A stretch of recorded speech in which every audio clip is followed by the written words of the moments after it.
Hello my dear students, welcome back to my class where every learning is enjoyable. और आज हम start करेंगे एक तो ओम्स लॉ, सबसे इंपॉर्टेंट टॉपिक आज का। और लेकिन उससे पहले हम पढ़ेंगे कि जो आपका अपवन वेग है और विद्युत विभवांतर है, उन दोनों में क्या संबंध होता है। अरे बात समझ में। इससे पहले हम जो है वो अपवन वेग और विद्युत धारा के बीच में हम जो है वो रिलेशन पढ़ चुके हैं, संबंध पढ़ चुके हैं। आज हम पढ़ेंगे उस पहले कि जो अपवन वेग है उसका क्या संबंध होता है जो आपका विद्युत विभवांतर होता है। यानी कि जब हम अगर किसी चालक को किसी बैटरी से कनेक्ट कर देते हैं तो उसके सिरों पे क्या आ जाता है, एक विद्युत विभवांतर आ जाता है। वो विद्युत विभवांतर वो अपवन वेग के साथ में क्या रिलेशन रखता है। अपवन वेग किसका, न मेरा न आपका, किसका, इलेक्ट्रॉनों का। आ रही बात समझ में। सो इलेक्ट्रॉनों का जो अपवन वेग होता है वो विद्युत विभवांतर के मध्य क्या संबंध रखता है, उसको हम जो पहले पढ़ेंगे। फिर उसके बाद हम पढ़ेंगे क्या, ओम्स लॉ, जो आज का इंपॉर्टेंट टॉपिक होगा। और आप इसके बारे में जो 10th में पढ़ के आ चुके हो तो आपको समझने में जो है वो काफी आसानी होगी। तो स्टार्ट करते हैं हम आज का अपना पहला टॉपिक, जो है अपवन वेग तथा विद्युत विभवांतर में संबंध। तो देखो, सबसे पहले मैं बात करता हूं अपवन वेग की परिभाषा से। अपवहन वेग की परिभाषा। तो जो अपवन वेग Vd की जो वैल्यू आई थी वो क्या आई थी, E tau upon m into P। Minus नहीं ले रहा हूं बिकॉज मैं क्या ले रहा हूं, सिर्फ और सिर्फ यहाँ पे इसका परिमाण ले रहा हूं। आधी बात समझ में। तो अगर मैं परिमाण ले रहा हूं तो उसको मैं अपवन चाल भी बोल सकता हूं और अपवन वेग भी बोल सकता हूं, एक ही चीज है। बस वेग को हम, आपको पता है कि वेग क्या एक सदिश राशि, इसलिए हम वहां पे क्या वेक्टर साइन यूज करते हैं। ठीक है, तो यहाँ पे मैं क्या ले रहा हूँ, इसका मैग्नीट्यूड यानी परिमाण ले रहा हूँ। ठीक है, अब क्लियर है तक आगे बढ़ता है। तो किसी चालक में उत्पन्न विद्युत क्षेत्र। तो देखो विद्युत क्षेत्र क्या होगा, पढ़ा है, E इज इक्वल टू होता है V बाई डी, बट मैं यहाँ पे क्या लूंगा, L। क्यों कि मैं क्या ले रहा हूँ, कंडक्टर की लेंथ को ले रहा हूँ। अरे ये डायग्राम मैंने बनाया था ना पिछले क्लास में, ये वाला।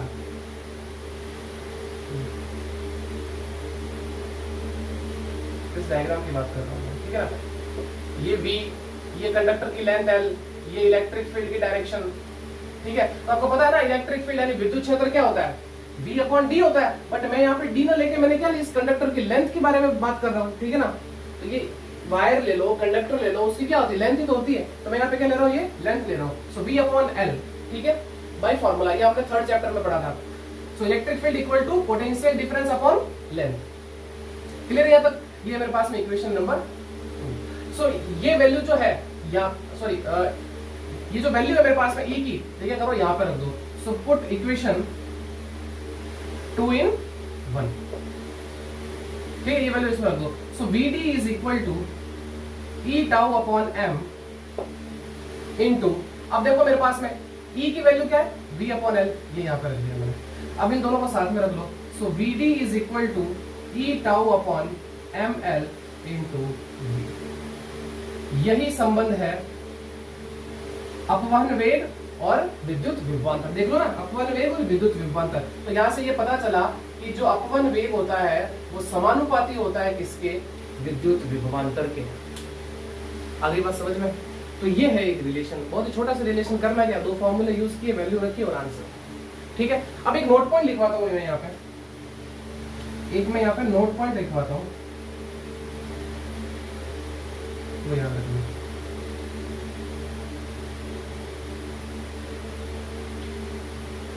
कि आवेश की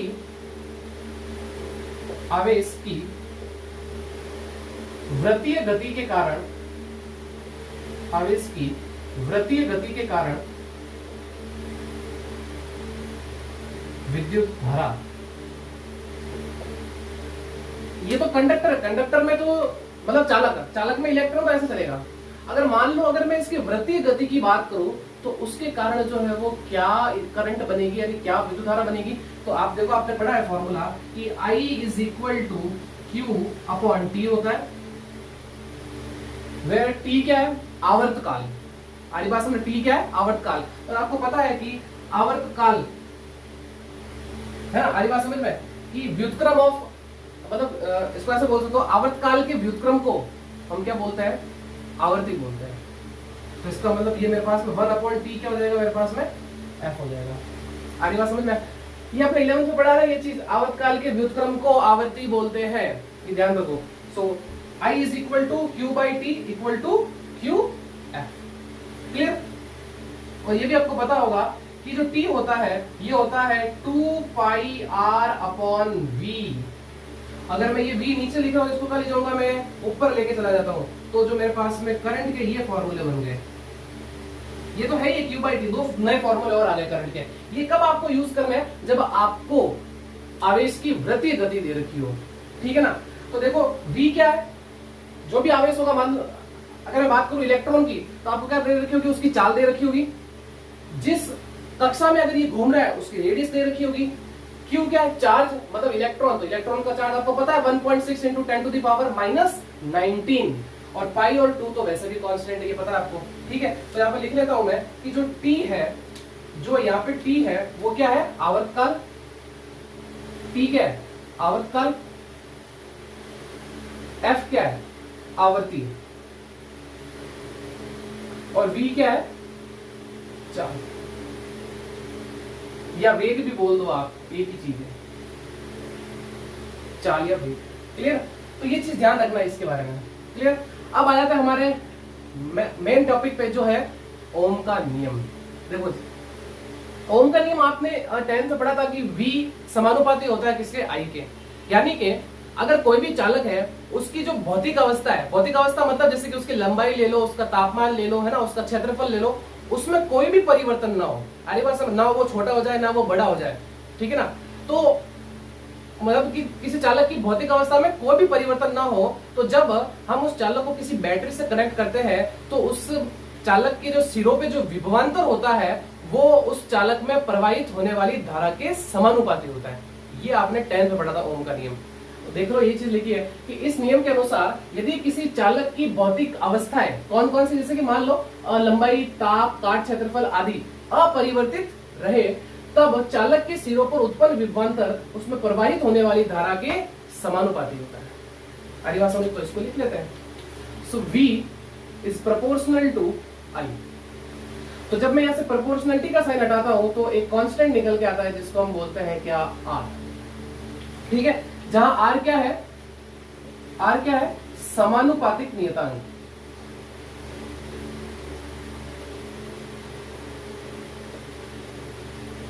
जिसको हम क्या बोलते हैं, चालक का प्रतिरोध।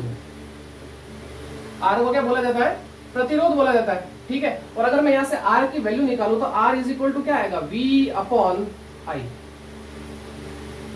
ये तो निकल के आएगा। क्लियर? आगे बात समझ में। और अगर मैं बात करूं इसके इकाई की, आगे बात समझ में, अगर मैं इसके इकाई की बात करूं तो बताओ इकाई क्या होगी।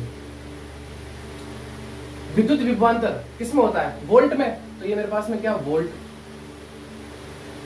अपॉन करंट किसमें होती है, एम्पियर में, तो ये एम्पियर।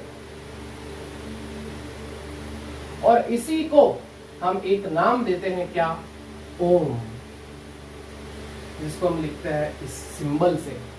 अरे बात समझ में, वोल्ट पर एम्पियर, यानी प्रतिरोध की यूनिट क्या होती है, ओम ही तो होती है, मतलब वोल्ट पर एम्पियर को हम क्या बोलते हैं, ओम ही बोलते हैं, और इसका ये सिंबल है। क्लियर? यहाँ तक आगे बात समझ में। तो प्रतिरोध मेरे पास में क्या निकल के आ गया, V/I। अगर मैं आपसे पूछूं कि ये जो प्रतिरोध है ये 1 ओम कब मिलेगा मुझे, आगे बात समझ, मैं ये चाहता हूं कि मुझे जो है वो ये प्रतिरोध कितना मिले, 1 ओम मिले, तो बताओ ये कब होगा। तो देखो, इफ यदि V is equal to 1 volt तथा I is equal to 1 ampere, तब तो देखो 1 वोल्ट अपॉन 1 एम्पियर, तो ये देख लो 1/1 कितना, 1, और वोल्ट पर एम्पियर क्या होता है, ओम।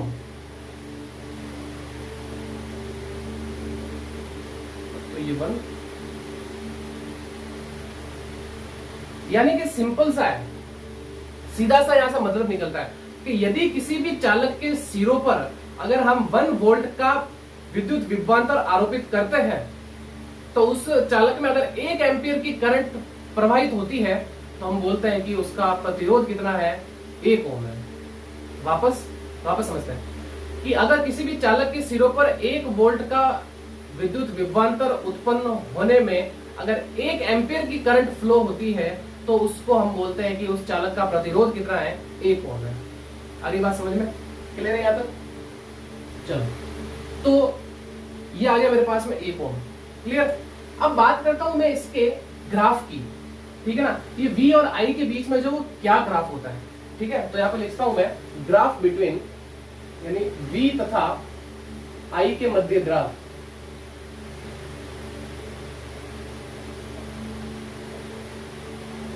तो देखो V और I के बीच में जो ग्राफ बनेगा वो कैसा बनेगा। सबसे पहले तो देखो मैंने इस तरफ ले लिया V और इस तरफ ले लिया मैंने I को। तो पहली बात तो ये देखो V डायरेक्टली प्रोपोर्शनल है I के, तो इसका मतलब ग्राफ क्या जाएगा, बिल्कुल सीधा स्ट्रेट लाइन, ये स्ट्रेट लाइन, ठीक है। और ये क्या, एक एंगल बन रहा है, ठीक है। क्लियर है यहाँ तक? ओके। अब अगर मैं इसको थोड़ा ग्राफिकली रिप्रेजेंट करूं, मतलब इसको एंगल की फॉर्म में लिखूं, तो देखो कैसे। अगर मैं इसको यहां से ज्वाइन कर देता हूं, इसको यहां से मिला लिया, तो देखो ये V है तो ये भी तो V होगा, ठीक है। और अगर देखो मैंने इसको I लिखा ना, इस तरफ I है, ठीक है। तो इसका मतलब अगर ये भी क्या होगा मेरे पास में I तो होगा।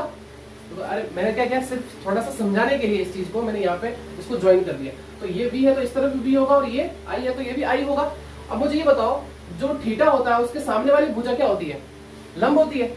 और जो 90 डिग्री होता है, ये 90 डिग्री के सामने वाली भुजा क्या होती है, कर्ण होती है। तो पीछे क्या बची, आधार। तो आपको क्या दे रखा है, लंब दे रखा है और आधार दे रखा है।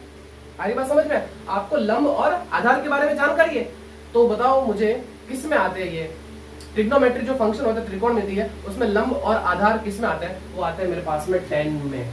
सो tan theta is equal to V upon I, यानी लंब बटे आधार। और मुझे बताओ ये V अपॉन I क्या R ही तो है, तो इसका मतलब tan theta is equal to R। आगे बात समझ में? तो R इक्वल टू क्या होता है, tan थीटा भी होता है, और R equal to V upon I भी होता है, और R equal to rho L upon A भी होता है। तो रो L अपॉन A तो हम पहले पढ़ चुके हैं, ठीक है ना। तो अब पढ़ रहे हैं हम क्या, tan theta is sorry rho L upon A तो अभी आएगा, जस्ट थोड़ी देर बाद में आगे आएगा। Sorry rho L upon A तो अभी इसके बारे में आया ही नहीं है। तो अभी तो ये याद रखो कि R इज इक्वल टू क्या, tan थीटा, और R इक्वल टू क्या है, V अपॉन I। और एक R का फॉर्मूला और आएगा, प्रतिरोध का फॉर्मूला और आएगा, ठीक है ना, वो भी अभी बता दूंगा मैं, ठीक है ना। तो यहां से क्या पता चला कि अगर थीटा बढ़ेगा तो प्रतिरोध भी बढ़ेगा, और अगर थीटा कम होगा तो प्रतिरोध भी कम होगा। क्लियर है यहां तक? अगर एंगल बढ़ेगा तो प्रतिरोध भी बढ़ेगा, अगर एंगल घटेगा तो प्रतिरोध भी घटेगा। क्लियर है? ठीक, एक एग्जांपल है, उससे और भी अच्छे से समझ में आएगा। देखो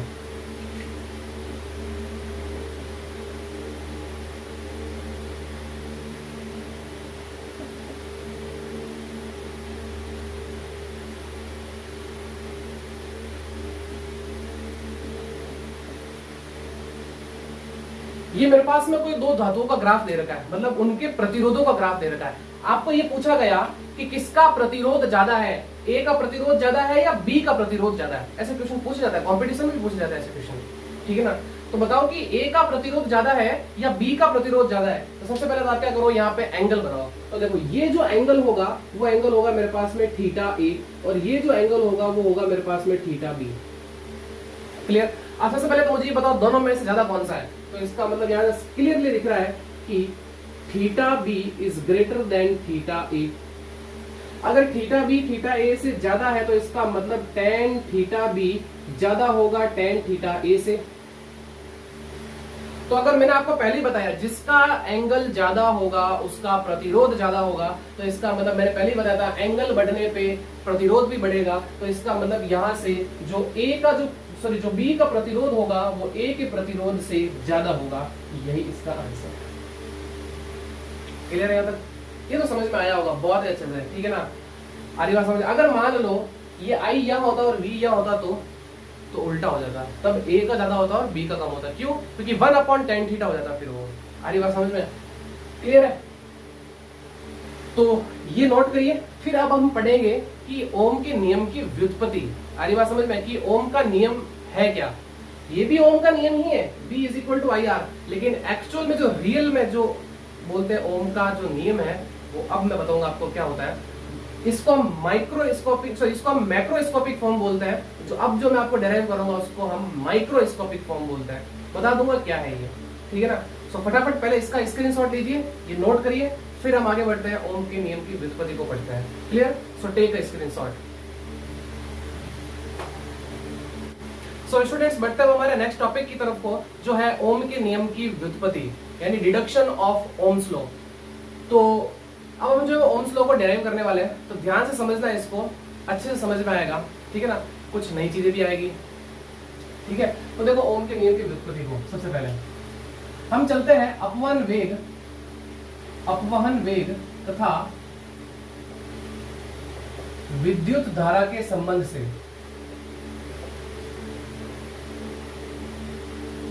अपवहन वेग तथा विद्युत धारा के संबंध से। तो देखो क्या था अपवहन वेग और विद्युत धारा के मध्य संबंध, वो ये था कि I = NEA/VD। जस्ट पिछले लेक्चर में हमने डेराइव किया था, ओके। अब बात करता हूं मैं धारा घनत्व की।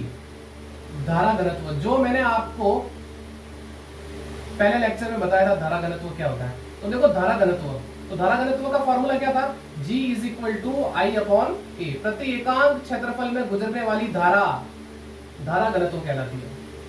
ये क्वेश्चन नंबर, आगे बात समझ में। प्रति एकांक क्षेत्रफल से गुजरने वाली धारा को हम क्या बोलते हैं, धारा घनत्व बोलते हैं, यानी I/A।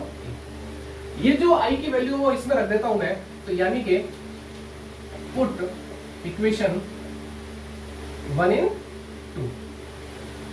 तो जब मैं इसमें रखूंगा तो देखो J = क्या हो जाएगा, NEA/VD/A। तो देखो ये A से ये A कैंसिल आउट हो जाएगा। आ रही बात समझ में, ये A से A कैंसिल आउट, तो आपके पास में क्या बच गया, J = NEVD। क्लियर? ये मेरे पास में इक्वेशन नंबर 3। अब मुझे बताओ अपवहन वेग का फॉर्मूला क्या था, VD = E/τ/m × E। परिमाण की बात कर रहा हूं, ये वैल्यू यहां रखूंगा, सो J = हो जाएगा NE × E/τ/m, और फिर ये मेरे पास में सो यहां से J = ये निकल के आ गया मेरे पास में NE²/τ/m × E। आगे बात समझ में। और इसको मैं एक फॉर्म लिख देता हूं, इस तरीके से लिखता हूं मैं, J = सिग्मा E।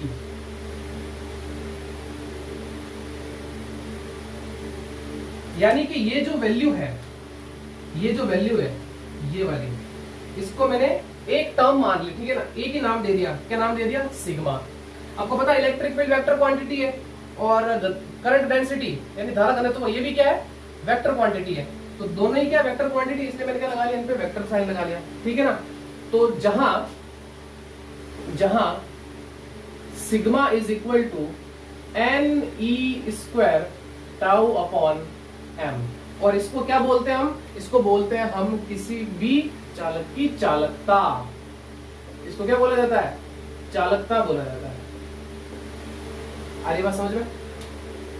ये जो J = सिग्मा E है ना, इसी को ही बोलते हैं हम क्या, ओम्स लॉ। यही ओम का नियम है। अब आप बोलोगे सर ये कौन सा ओम का नियम है, हमने तो V = IR पढ़ा है।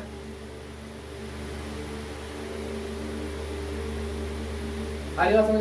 बोलोगे सर हमने तो V = IR पढ़ा, जो आपने भी पढ़ाया अभी थोड़ी देर पहले। हाँ वो भी है और ये भी है, लेकिन ये कौन सा है, ये है सूक्ष्म रूप किसका, ओम के नियम का। यानी इसको बोलते हैं हम क्या, माइक्रोस्कोपिक फॉर्म, और उसको बोलते हैं हम क्या, मैक्रोस्कोपिक फॉर्म। माइक्रो और मैक्रो समझते हो ना, जैसे आप सिम लेने जाते हो ना, आपको पता है कि आपके पास में सिम बड़ी होती है, आप उसको कभी बोलते हो कि जो इसको मैक्रो कर दो, कभी बोलते हो इसको माइक्रो कर दो। तो माइक्रो क्या होती है, सबसे छोटी वाली, और मैक्रो क्या होती है, उससे जस्ट बड़ी, और बाकी तो वो बड़ी जो पहले लगती थी वो तो आती। तो मैं इसे समझा रहा हूँ इस तरीके से, है ना। माइक्रो और मैक्रो का मीनिंग क्या है, तो माइक्रो मतलब बहुत ही छोटा, मैक्रो मतलब उससे थोड़ा बड़ा, ठीक है ना। तो यही ओम का नियम है। ये कौन सा रूप है, ये सूक्ष्म रूप है। कौन सा रूप, इसको हम क्या बोलते हैं, सूक्ष्म रूप, ठीक है। यानी इंग्लिश में लिख दो यहां पे माइक्रोस्कोपिक फॉर्म, माइक्रोस्कोपिक फॉर्म, ये ध्यान रखिए, माइक्रोस्कोपिक फॉर्म, ठीक है। ओके, अब एक चीज और, इस सिग्मा को जो है ना वो मैं इधर लेके आता हूं नीचे, तो देखो क्या हो जाएगा 1 sigma J is equal to E, clear. और इस 1 सिग्मा को भी एक वैल्यू बोली जाती है, एक नाम दिया जाता है, उसको बोलते हैं हम रो, ये ई और ये जे। आ रही बात समझ में? देखो फर्क है, ध्यान रखना दोनों में, कि J equal to sigma A, E equal to rho into J है। अब ये रो क्या बीमारी है तो बताता हूं मैं आपको क्या है। जहां रो इक्वल टू 1 सिग्मा, इसको बोला जाता है मतलब चालक की प्रतिरोधकता। तो क्या बोलते हैं हम? चालक की प्रतिरोधकता।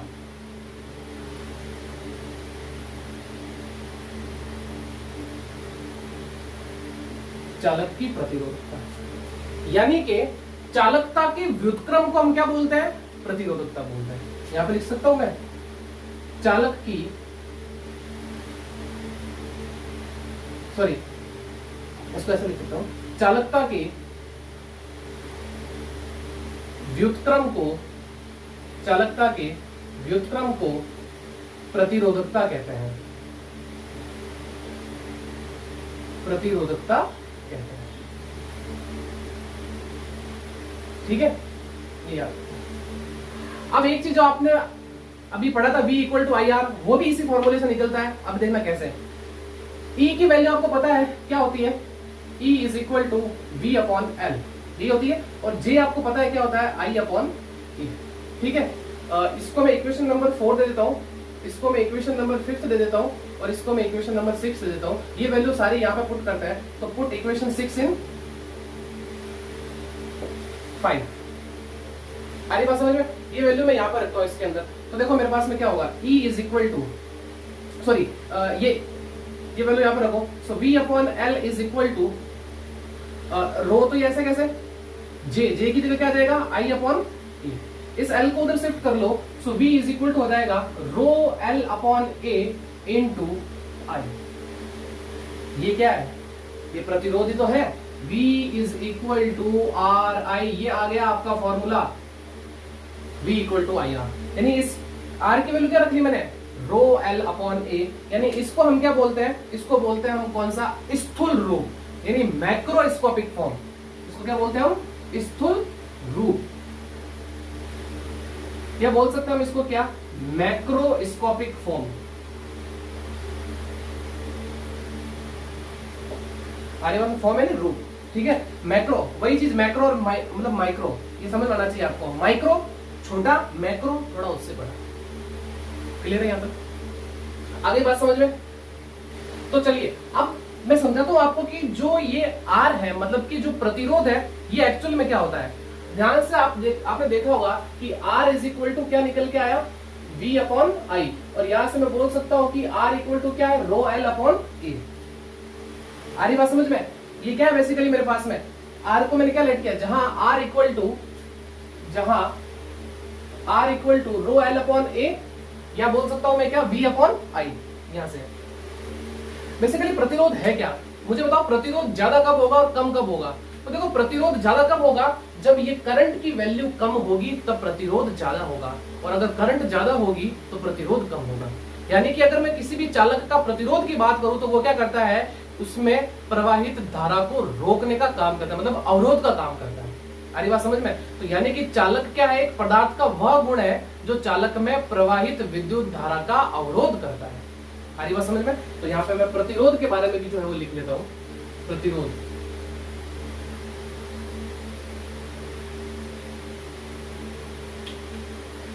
देखो प्रतिरोध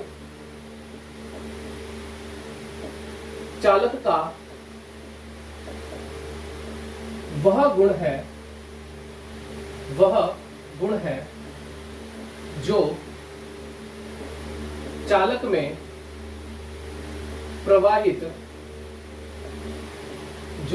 चालक में प्रवाहित विद्युत धारा, चालक में प्रवाहित विद्युत धारा का अवरोध करता है, जिसको हम क्या बोलते हैं, प्रतिरोध बोलते हैं। आगे बात समझ में, प्रतिरोध के बारे में पता चल गया कि प्रतिरोध चालक का वह गुण है जो चालक में प्रवाहित विद्युत धारा का अवरोध करता है या विरोध करता है, एक ही बात है, ठीक है। तो यहां से हमें क्या पता चला इससे कि इसको देता हूं समीकरण नंबर 7। तो इक्वेशन समीकरण 7 से कि जो रेजिस्टेंस है वो लेंथ के समानुपाती है। आगे बात समझ में, किसी भी चालक के लंबाई के समानुपाती होता है। लंबाई बढ़ाओगे प्रतिरोध भी बढ़ेगा, लंबाई कम करोगे प्रतिरोध भी कम हो जाएगा। इस तरीके से R is inversely proportional to, यानी व्युत्क्रमानुपाती होता है किसके, क्षेत्रफल के। तो यहां से अगर इनको कंबाइन करते हैं ना तो ये मेरे पास में R प्रोपोर्शनल टू L/A, और जैसे यहां से मैं प्रोपोर्शनलिटी के साथ रखता हूं तो ये कांस्टेंट निकल के आता है रो। और अगर मैं यहां से रो की बात करूं तो रो की वैल्यू क्या हो जाएगी, R इंटू A/L। ये क्या है मेरे पास में, प्रतिरोधकता किसी भी चालक की। और अगर मैं प्रतिरोधकता की बात कर रहा हूं तो इसकी मैं इकाई की भी बात कर लेता हूं साथ में। तो जो इसकी इकाई होनी चाहिए, इसकी इकाई जो होनी चाहिए वो क्या होनी चाहिए, देखो आर क्या, प्रतिरोध, प्रतिरोध की यूनिट क्या होती है, ओम, ठीक है। Area metre square, length metre. तो देखो मीटर से ये एक मीटर कैंसिल आउट, तो इसका मतलब यूनिट क्या निकल के आ गई, ओम इंटू मीटर, ये इसकी यूनिट है। आगे बात समझ में, ये इसकी इकाई है किसकी, प्रतिरोधकता की। आगे बात समझ में, एक और चीज होती है जिसको हम बोलते हैं चालकत्व, जिसको हम क्या बोलते हैं, चालकत्व, जिसको हम जो है वो जी से लिखते हैं, जिसको हम जी से लिखते हैं। तो प्रतिरोध के व्युत्क्रम को चालकत्व कहते हैं। प्रतिरोध के व्युत्क्रम को चालकत्व कहते हैं।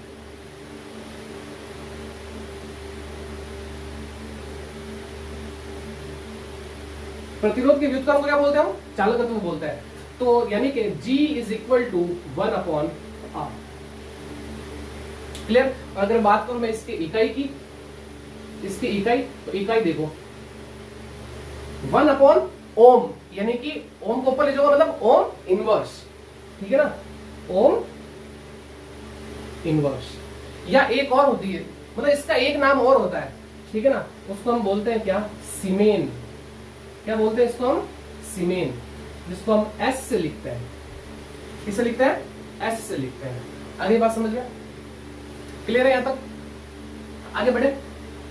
तो ये था चालकत्व। अब देखो इनमें भी आपस में जो है रिलेशन कितना अच्छा है कि अगर मैं प्रतिरोधकता और चालकता की बात करूं तो ये एक दूसरे के व्युत्क्रमानुपाती। अगर बात करूं मैं प्रतिरोध और चालकत्व की तो ये एक दूसरे के व्युत्क्रमानुपाती। आगे बात समझ में, तो चार टर्म, प्रतिरोध प्रतिरोधकता, चालकत्व चालकता। क्लियर। तो कंफ्यूज नहीं होना है इसमें, बहुत ही सिंपल है, ठीक है। और अगर मैं इसकी बात करूं किसके,